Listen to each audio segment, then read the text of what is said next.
from my location is afternoon. I want to really clarify some things from people who is commenting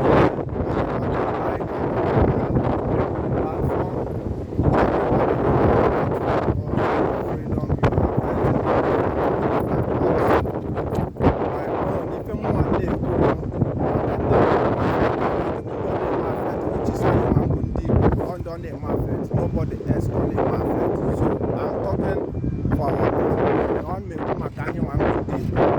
this video I will do a very short video, you know, because of I just want to make it so fast and snappy. Mazi Nnamdi Kanu, we need to know something about Mazi Nnamdi Kanu. Na Igbo na bagara na Igbo na apụ ọkụ na apụ ọkụ, ana Igbo na-enwu ọkụ. You know, Mazi Nnamdi Kanu, the useless people or you people call your leaders, Igbo leaders. Anybody, they don't say nothing. Only obuna keep quiet. One of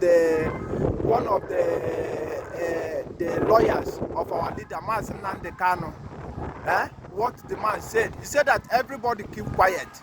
Since because of even many people in Chigurene before, because of what our prime minister was doing, only these people a very tough time. You know? Now look at our neighbor, look at this zoo military in uniform. You know, these terrorist militaries in uniform they are now having their free will. They rampant everywhere. People are banking.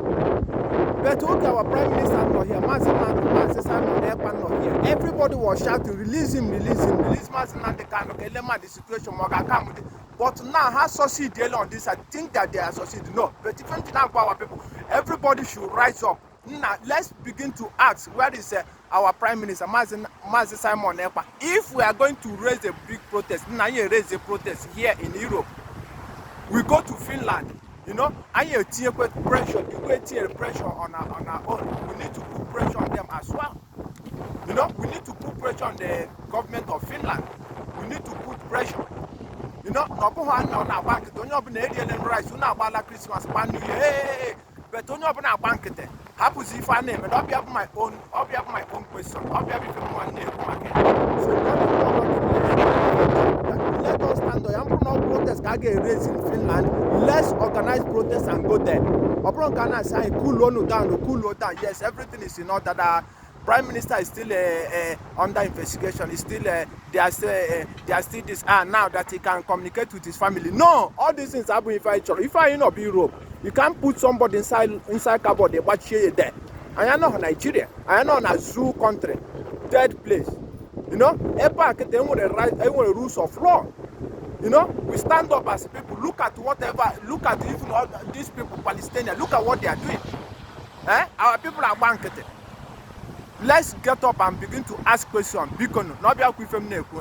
Thank you. Unna to unne wotozia bikono to sano ozia ko ga viral ko onye ibenta ko onye gu na okuko aka bikono ngwano asim ko duru no ma ka chukwu ga bia ma ko sai ko je no okuna bye bye.